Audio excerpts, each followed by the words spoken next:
The alarm clock buzzed Can at you kiss 4:45 a.m. Diana Martinez silenced it with a weary sigh, staring at the water-stained Coffee? ceiling of the small bedroom she shared with her daughter, Sophia, age 16. Another day, another struggle. Since her husband walked out 5 years ago, taking their savings and leaving behind a mountain of debt, Diana had been juggling multiple cleaning jobs across Los Angeles. At 42, she worked 6 days a week. Houses in the morning, office buildings in the afternoon, and whenever she could get them, weekend catering gigs. Everything to ensure Sophia could finish high school and maybe, just maybe, go to college. "Mom, you awake?" Sophia mumbled, turning over in the twin bed across the small room. "Yeah, honey. Go back to sleep." Diana made instant coffee in their cramped kitchenette in the East LA apartment. The smell of yesterday's rice mixed with the sound of early morning traffic on Cesar Chavez Avenue. She checked her phone for the day's schedule. 4 houses. The last one was new, a penthouse in Santa Monica, referred by her friend Rosa, who worked at a cleaning agency. Victoria Ashford, the text message read. Corporate attorney. Punctuality, critical. On the packed metro bus heading west, Diana thought about how different her life had turned out. At 42, she'd imagined being somewhere else, secure, maybe with a home of her own. Not here, squeezed between strangers, hands rough from bleach, body aching in places she couldn't name. When she arrived at the modern glass building overlooking the Pacific, the concierge looked her up and down. "Service entrance is around back. I'm here to clean for Ms. Ashford, penthouse level." He pointed toward a side door. Diana swallowed the familiar humiliation. She'd grown accustomed to it. The penthouse door opened to reveal a woman in her early 30s, maybe 33 or 34, with sharp features, auburn hair pulled into a sleek ponytail, wearing a charcoal suit that probably cost more than Diana's monthly rent. "You're on time. I appreciate that," Victoria said, her voice cool and professional. "Come in." Victoria. "You came through the agency?" Diana. "No, ma'am. My friend Rosa works there. She said you needed someone reliable." Victoria, studying her carefully. "Experience?" Diana. 18 years. Residential homes. Corporate offices. "I have references if you'd like to see them." Victoria. "Won't be necessary. Rosa wouldn't recommend just anyone." Pause. "Coffee?" Diana, surprised. "For me?" Victoria. "Yes, for you. I don't usually repeat myself."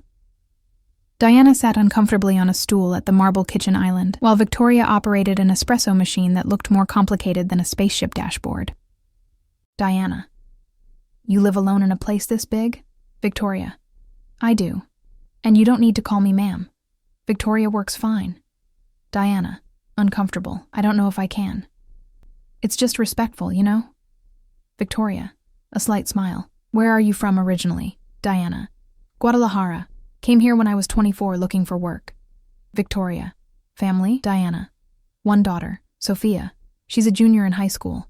Victoria. "And her father?" Diana, looking down. "Left 5 years ago. Took everything we'd saved and disappeared." Victoria. "Seriously, men do that." There was an odd silence. Diana noticed something different in Victoria's tone but couldn't quite place it. Victoria. "The position is 3 days a week, Mondays, Wednesdays, and Fridays, 8 a.m. to 4 p.m. with a lunch break. I pay $180 per day, cash, at the end of each week." Diana, calculating mentally. "That's over $2,000 a month." Victoria. $2,160, accounting for the occasional 5-week month. "Are you interested?" Diana, emotional. "Yes, ma'am." Victoria. "Thank you." That first day, Diana cleaned the penthouse with her usual dedication, but something felt different. Victoria didn't leave for the office. She stayed, working from her home office, taking video calls with what sounded like major corporate clients. And whenever Diana passed by, Victoria offered water, asked if everything was okay, if she needed anything. Diana wasn't used to employers like this. At 4 o'clock sharp, Victoria appeared with an envelope. "First day. I believe in starting things right." Diana opened it. $220. "But you," Victoria, "you said $180. Consider the extra a welcome bonus and... Hesitant. Did you eat lunch? I brought something from home. Let me guess, leftover rice and beans? Diana laughed, embarrassed. It's what I could afford. Victoria went to the refrigerator and pulled out a glass container. I have leftover grilled chicken and quinoa from last night. Take it for your daughter. Growing kids need proper nutrition. Diana felt tears welling up. Why are you being so kind to me? Victoria looked out the floor-to-ceiling windows toward the ocean. Because I've been on the other side, Diana, and I know how much small gestures can mean. On the bus ride back to East LA, Diana looked at the envelope and the container of food.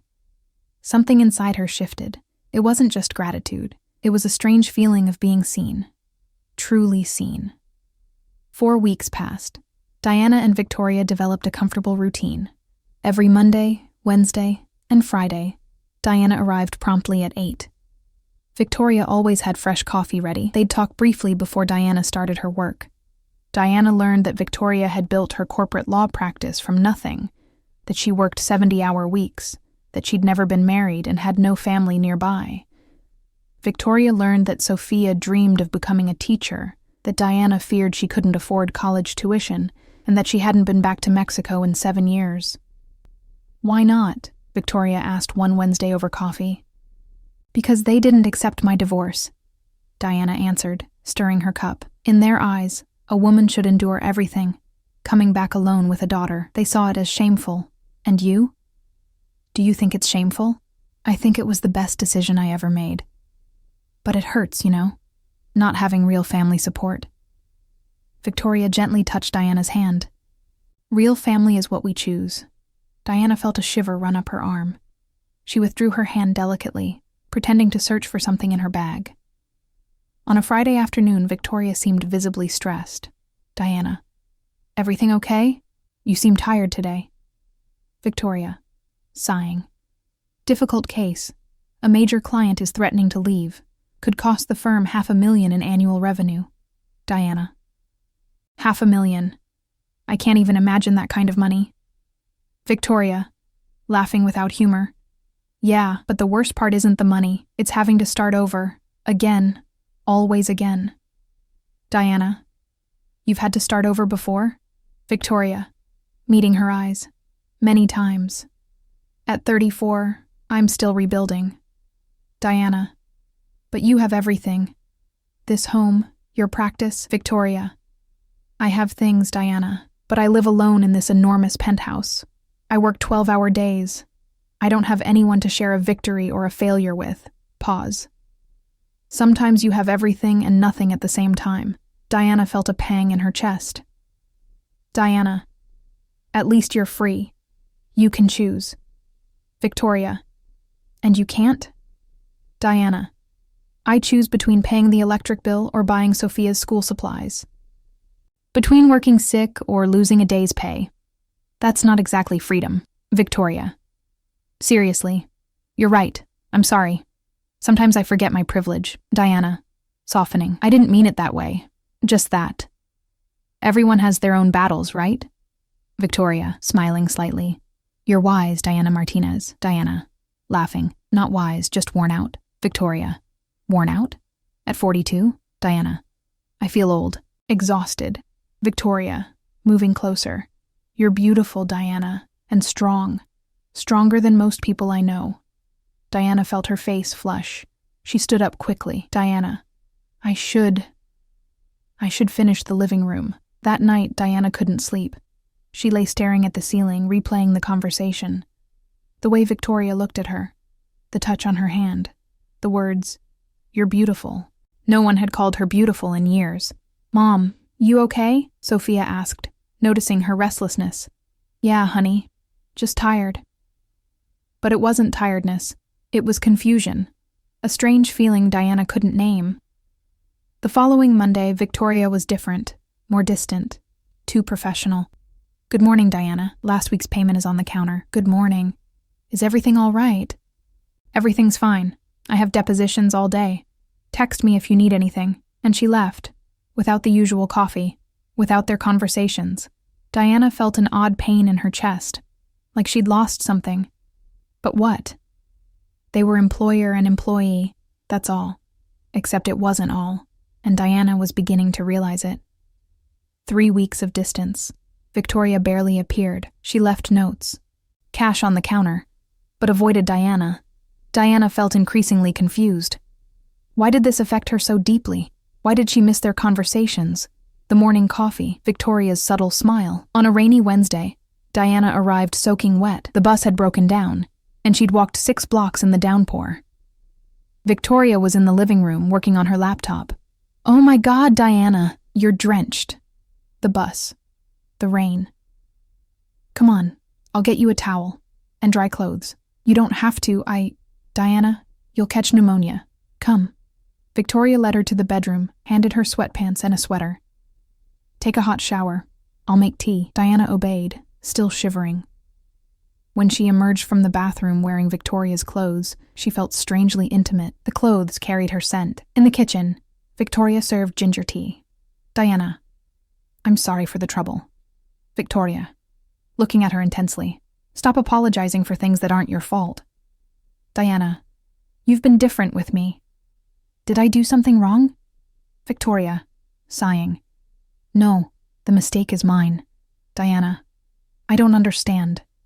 Victoria, hesitant, "Diana, I need to tell you something, but I'm afraid of how you'll react." Diana, nervous, "Are you firing me?" Victoria, "No, never. It's just..." Taking a deep breath, "I'm gay, Diana." Silence. Diana, processing. "Oh."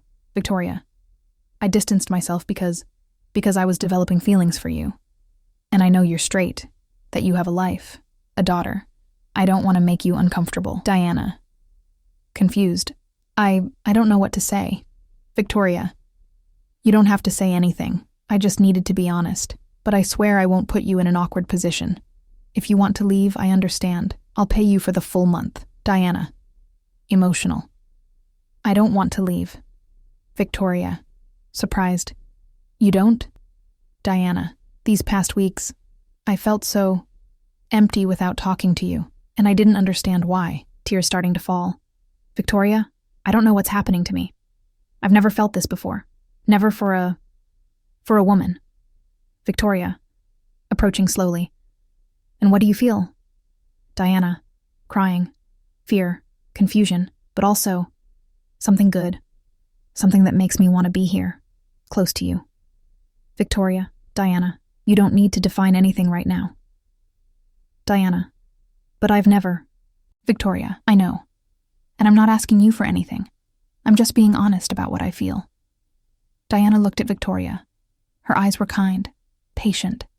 Diana, Can I hug you?" Victoria smiled, tears in her eyes. Victoria, "Always." The embrace was long. Diana felt Victoria's body against hers, the scent of her perfume, the warmth. And for the first time in her life, she felt completely safe in someone's arms. When Diana left that day, she was more confused than ever. On the bus, she stared out the rain-streaked window. She was 42 years old, had a daughter, a lifetime of identifying as straight. How could she be feeling this? At home, Sophia noticed. "Mom, did something happen?" "Why?" "You seem different. Lighter somehow." Diana sat beside her daughter. "Sophia, if I told you something really different, would you judge me?" "Depends. Did you commit a crime?" Laughing. "No, honey." "Then we're good.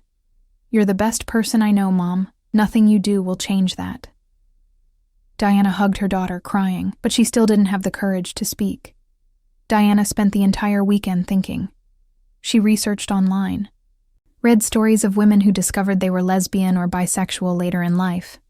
Every story resonated with her. "I always thought I was broken for not feeling what other women felt about their husbands. It took me 45 years to understand it wasn't obligation, it was orientation. When I finally allowed myself to feel, it was like breathing for the first time." Diana was scared of judgment, rejection, of being wrong. But more than fear, she had growing certainty. What she felt for Victoria was real. On Monday, she arrived at the penthouse with her heart racing. Victoria was in the kitchen, visibly nervous. "Victoria, Diana, about Friday." Diana.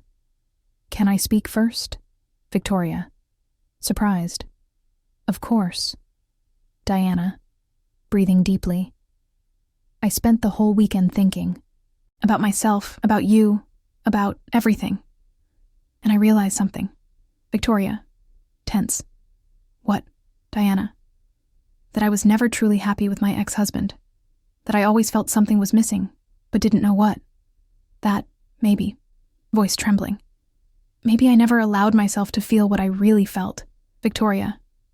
Diana, you don't have to. Diana. Interrupting. I do. I need to say this. Pause. I have feelings for you, Victoria, in a way I've never felt for anyone, and it terrifies me. Because I have a daughter, because life is already hard, because people will judge, because it's all new. Victoria. Emotional. And what do you want to do about it? Diana. I want to try. Slowly. Scared and all. But I want to try. Victoria. Smiling with tears in her eyes. Slow is perfect. Scared is fine too. I'll be here. Diana. What if I don't know how? How this works? Victoria, laughing softly. Nobody's born knowing, Diana. We learn together. Diana. Can you kiss me? Victoria moved closer slowly, giving Diana time to change her mind. But she didn't. When their lips met, Diana felt her entire body awaken. It was gentle, tender, different from any kiss she'd ever received. When they separated, Diana was crying. Victoria, worried. Are you okay? Diana, laughing and crying. Yes, it's just, I've never felt like this. Never. Victoria. Like what? Diana. Wanted. Truly wanted. Not just used. Wanted. Victoria. You're incredible, Diana Martinez, and I'll spend however long it takes showing you that. In the following weeks, Diana and Victoria built something new. Long conversations, lunches together, movies on the couch. Victoria respected Diana's boundaries as she continued discovering her own body, her own desires. But there was a shadow. Sophia. Diana hadn't told her. You need to tell her, Victoria said one afternoon.